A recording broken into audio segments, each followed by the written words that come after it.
From the time we're young, we're taught to say that we're sorry when we do something wrong. But some of us continue to say, I'm sorry, even when we haven't done anything wrong. And maybe you even find yourself saying, I'm sorry, multiple times in a row. And if this happens to you, you're not alone. In this video, we're going to talk about why it happens, what it does to you, and your professional reputation. And then I'm going to give you a tool at the end that will help you to only say you're sorry when you've actually done something that warrants it. So grab a drink, get comfy, and let's chat. Hello and welcome to the Unapologetically Authentic Leadership channel. I'm Brooke Bernard, your transformational leadership coach. I want to welcome anyone into this space who wants to live and lead with authenticity. The world needs more of it. I hope you enjoy the video. Apologizing when it's appropriate is totally necessary. And I'll post a list right here of all the times when it would be the right thing to do to say you are sorry. Genuine apologies really have a time and place because they demonstrate your emotional intelligence, your willingness to accept responsibility, and your commitment to maintaining positive professional and personal relationships.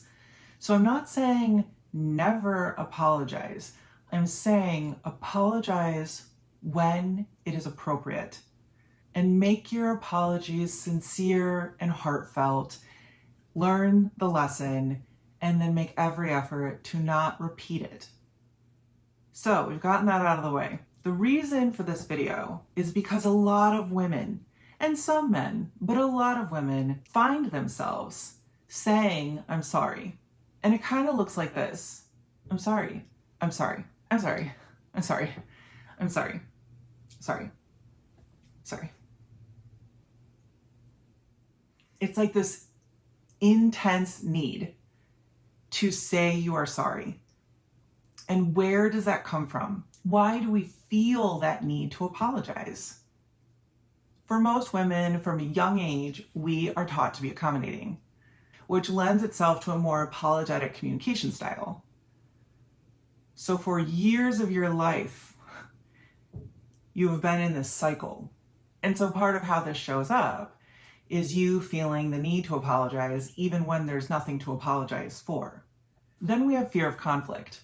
As women, a lot of us are conflict avoidant, and we're more comfortable keeping the peace in our relationships. So apologizing, saying you're sorry, even if you don't know what you're saying you're sorry for, might help you achieve that goal. And this can be especially prevalent in professional settings where we may feel inclined to want to keep the peace, keep the harmony among our colleagues.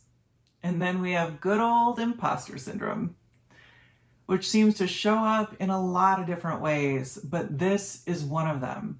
When we are experiencing self-doubt or questioning our worthiness, it can make us feel like we need to apologize for our very presence in the space. Which sounds ridiculous, but it's a real thing that we feel and we experience, and then that is what happens as a result. The I'm sorries that aren't really connected to anything that you would be sorry for, if you look back at that list of when it's appropriate to apologize. And we can also apologize just for making a contribution. When we talk, we take up space in meetings, in conversations. And if you are feeling imposter syndrome, then you might feel like you need to apologize for taking up space. And you never need to apologize for taking up space. But if you feel like you don't belong there, then you might feel this need to apologize, even when you are fully qualified and capable. And then we have fear of being unlikable or unapproachable. A fear that men in leadership roles don't have. But as women, there's this double standard.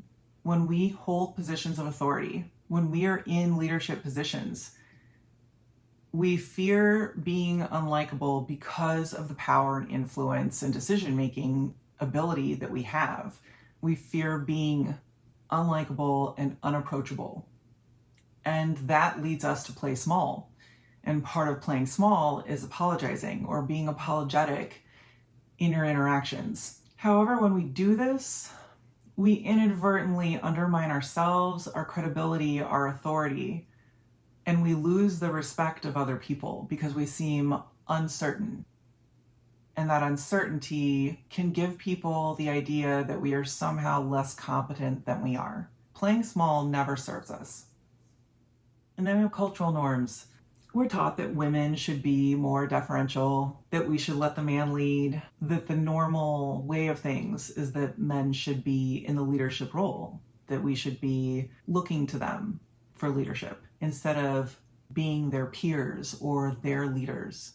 We are taught to be polite, demure, and this leads to a higher frequency of apologizing, especially unwarranted apologies, as a way of conforming to societal norms and expectations, which diminishes us as leaders and hurts our credibility. And then there's communication styles.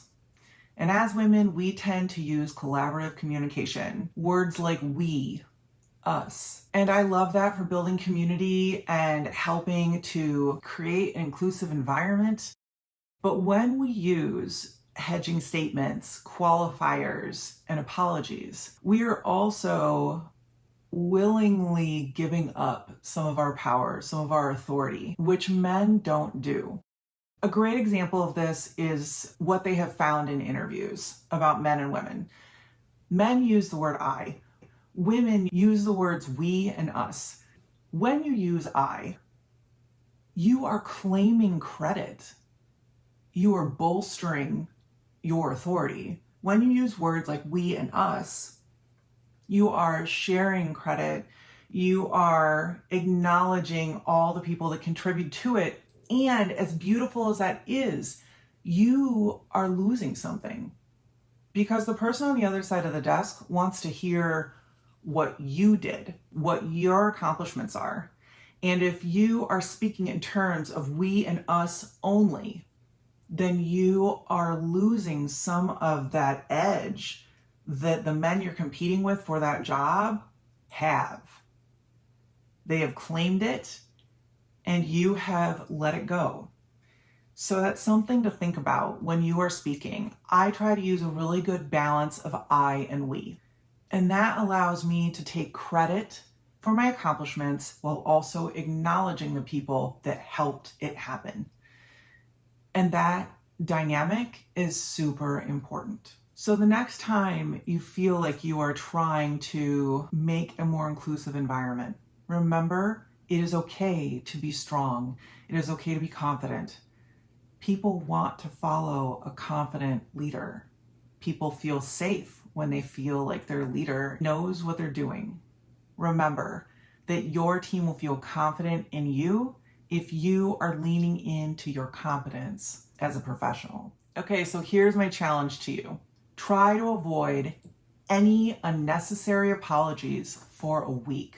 And to help you do that, I'm going to give you a tool. It's called the pause and reflect technique. So there's 4 parts to this technique: awareness, pause, reframing your statement, and practicing. So awareness is just what it sounds like.